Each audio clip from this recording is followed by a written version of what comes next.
mabilisan na mabilhan agad-agad ng ticket at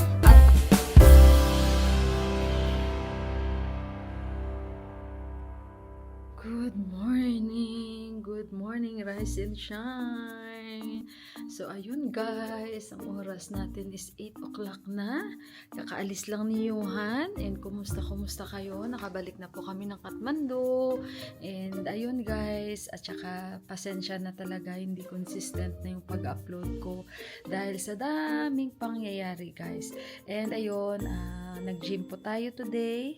And hindi rin ako masyadong consistent sa pag-gym ko. May mga araw ako na absent, like pumunta tayo ng push-up, pumunta tayo sa mga kung saan-saan, so kaya hindi po ako nakakapag-attend ng pag-gym ko. Nag-gym po ako para mag-gain ako ng weight, kasi gusto ko po talaga kahit paano, hindi naman sobrang tataba, kung kahit paano ay magkalaman po. By the way guys, don't mind my background, may Christmas tree pa dahil pa wala pa po akong time. Baka naman may magko-comment sa inyo dyan, anong buwan na may Christmas tree ka pa din? O, diba? Ayaw nyo nun. Araw-araw ay Pasko, guys, sa aking vlog. Ganun pala, no? Pag nag-gym tayo, lumalakas din yung kain natin.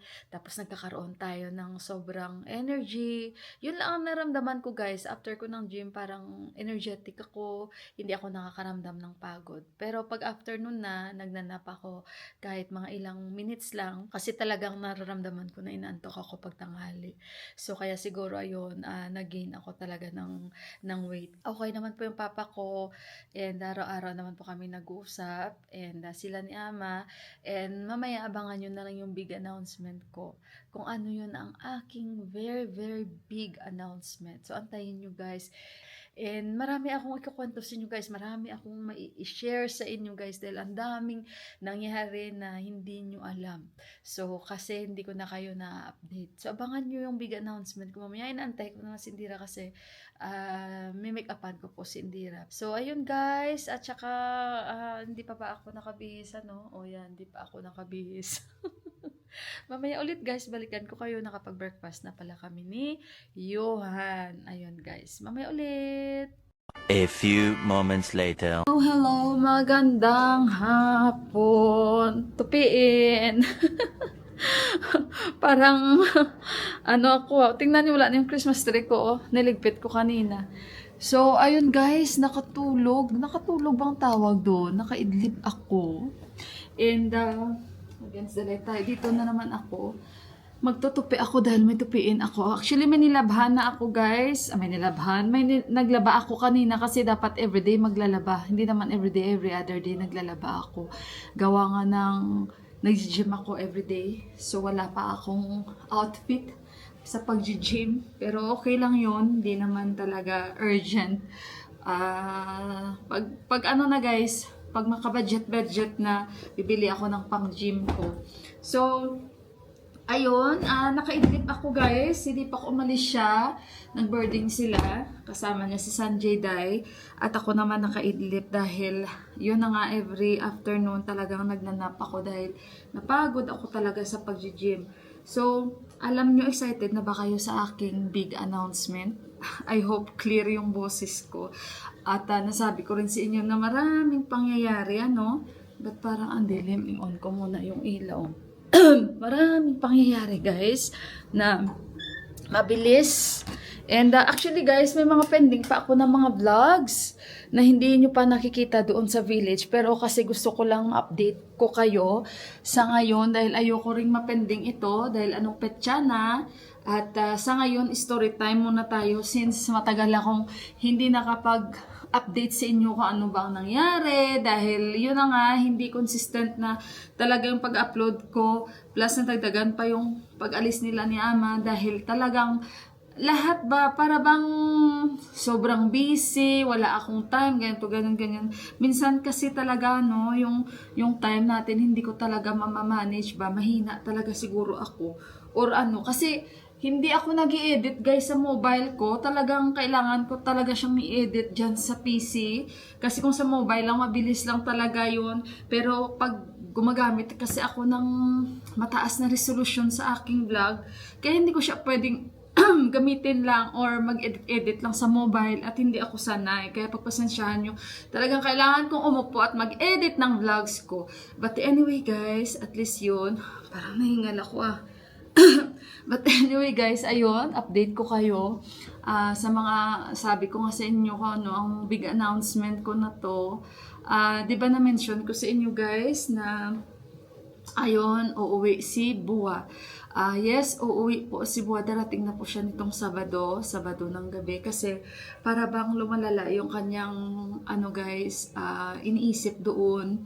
Yung para bang nagkakaroon siya ng, siguro sa edad na rin ni, ni Bua, na ano na siya, kumbaga, sobra siguro baka yung talagang mas gusto niya dito.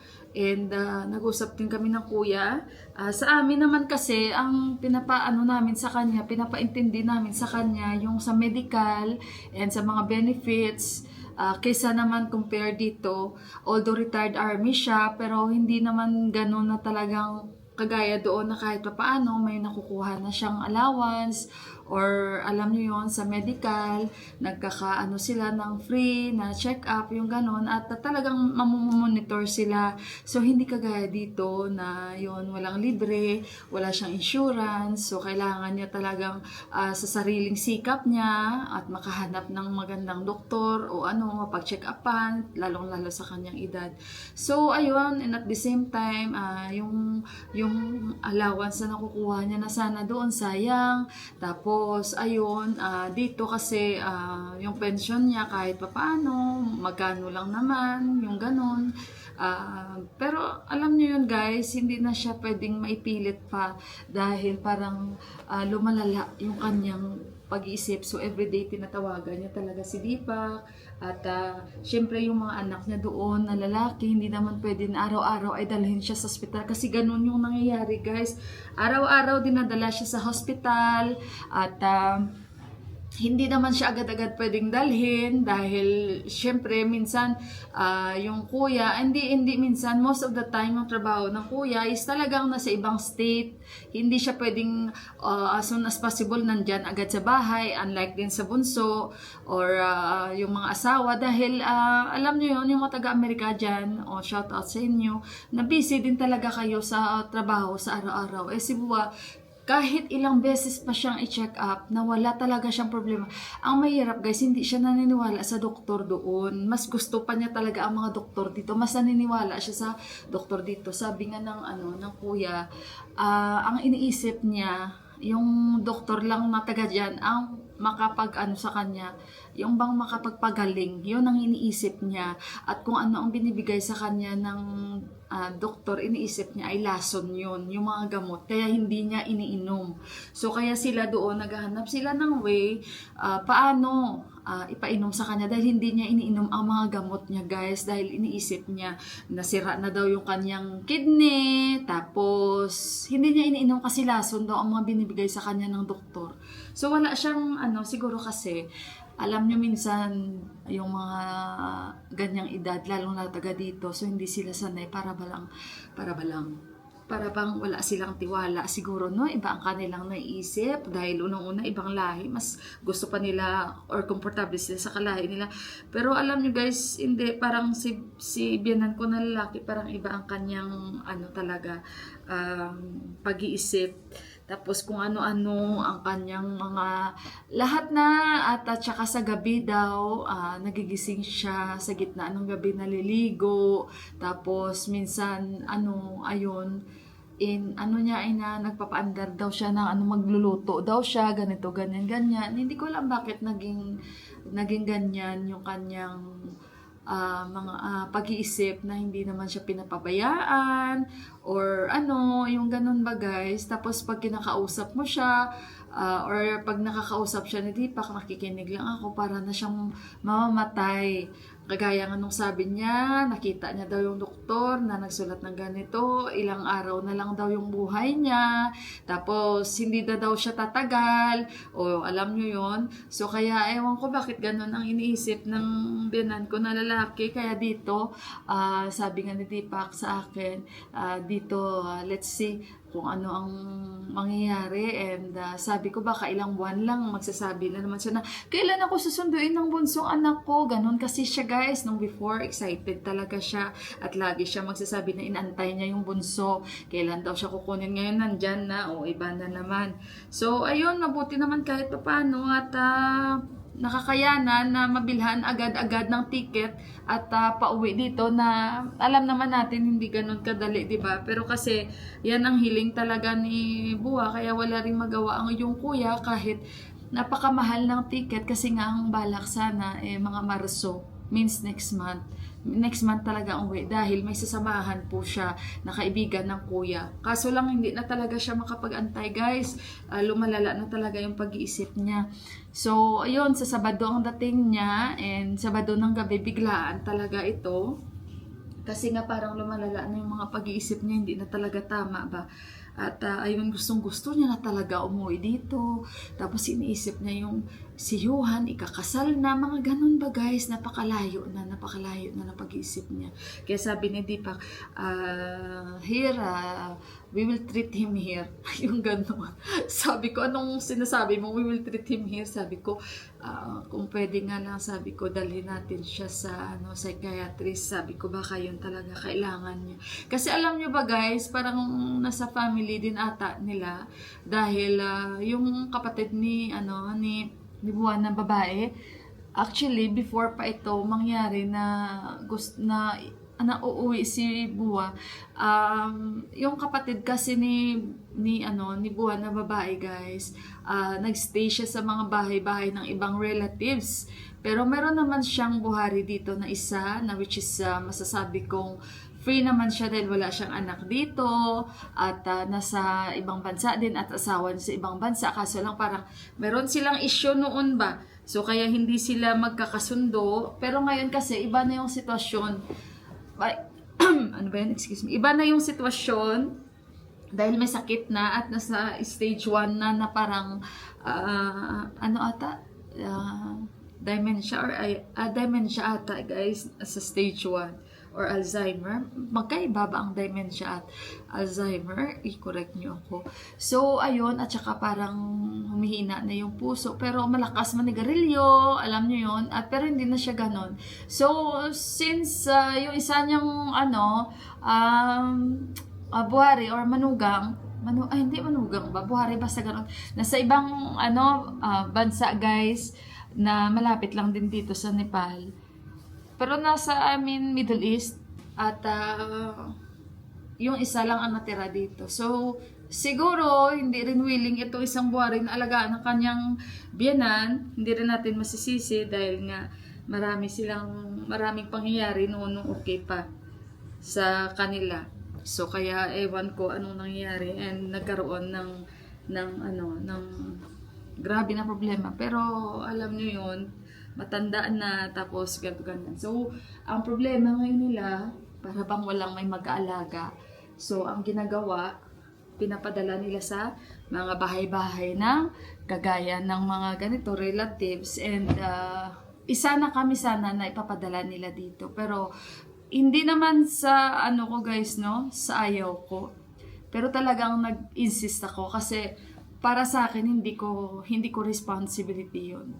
Kung nakikita kong wala siyang buhari dito, siguro ayun, kayang-kaya ko rin tanggapin yung gano'n. Kasi nandoon na siya sa isang auntie, dalawa na sila inalagaan, umayaw din yung si auntie, umayaw na rin dahil malakas talaga siya manigrilyo at kahit middle of the night, gumigising ng nigarilyo, as in, isang araw, 2 pakete ang naubos. Kahit dito sa bahay, alam niya yun guys, alam niya yun, ayaw ko. Sabi ko naman, hindi ako makapag-promise kasi syempre minsan busy ka and para kasi sa akin, hindi ko siya responsibility.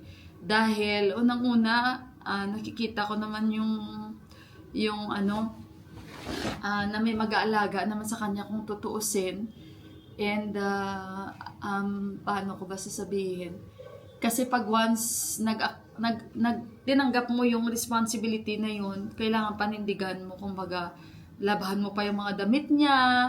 Sabi ko nga, hindi ko nga malagaan yung tatay ko. Sabi ko na 73 years old na rin. Sabi ko, tapos nag-aalaga ako ng ng ano, yung bang hindi ko kadugo, yung ganito, ganyan, ganyan. Pero sabi ko, alam ko naman na hindi dapat ayawan. Kaso lang, para sa akin, hindi ko siya responsibility. Kasi unang-una, nakikita ko naman na kung tutusin meron at meron din naman na talagang responsibilidad yon nila.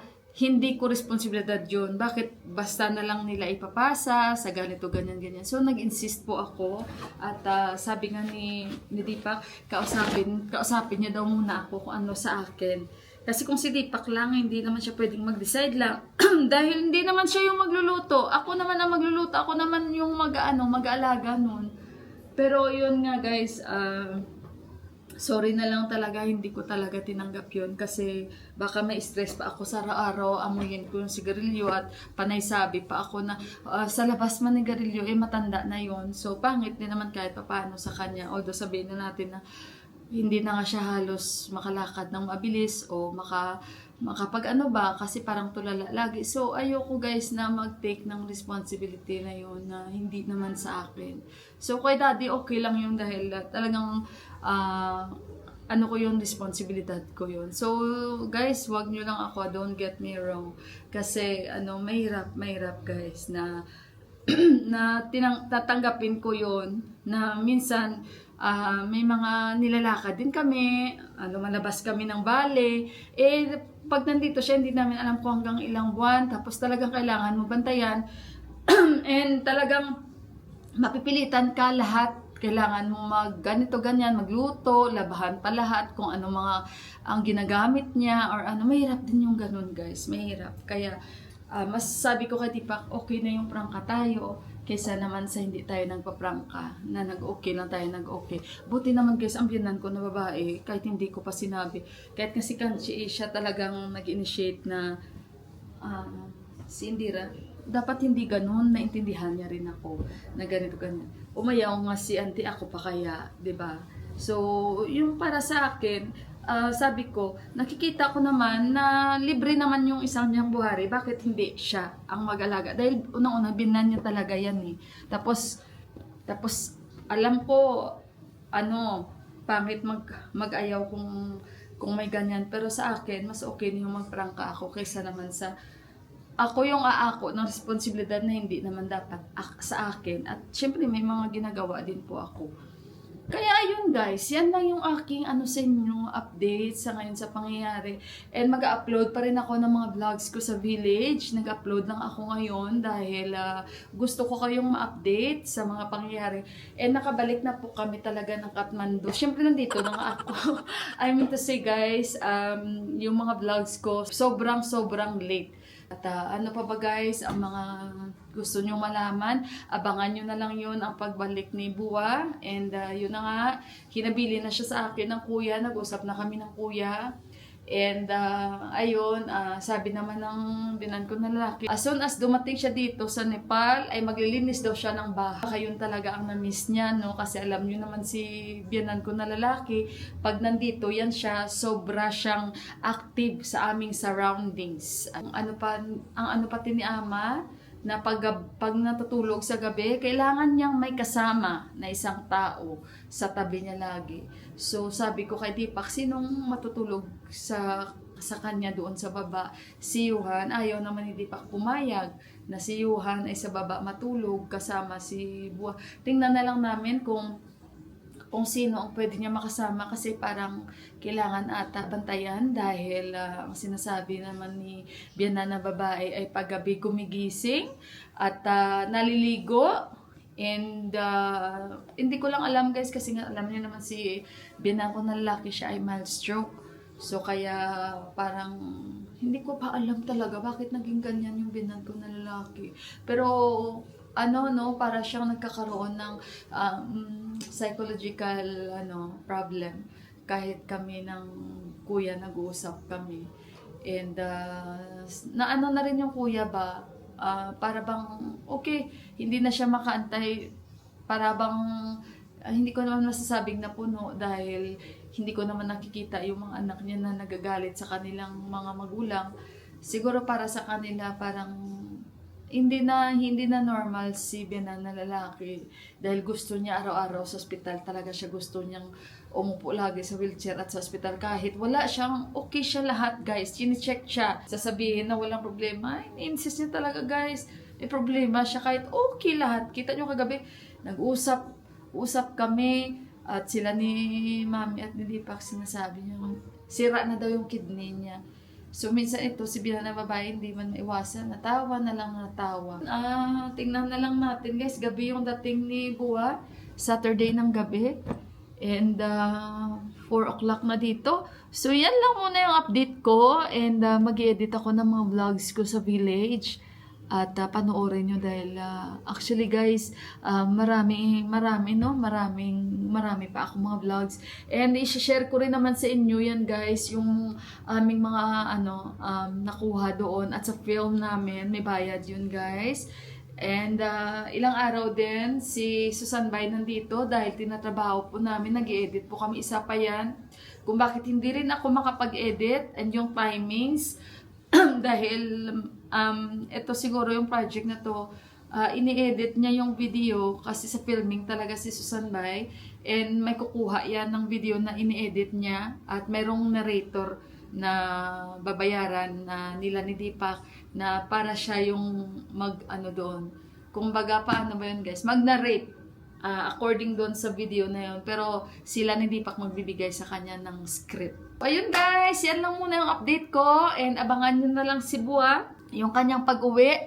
Gusto ko lang talaga kayo ma-update and sa buhay-buhay namin, buhay-buhay ko sa ngayon. At saka, ayun guys, see you na lang on our next vlog. Maraming salamat and shout out po sa inyong lahat. Bye!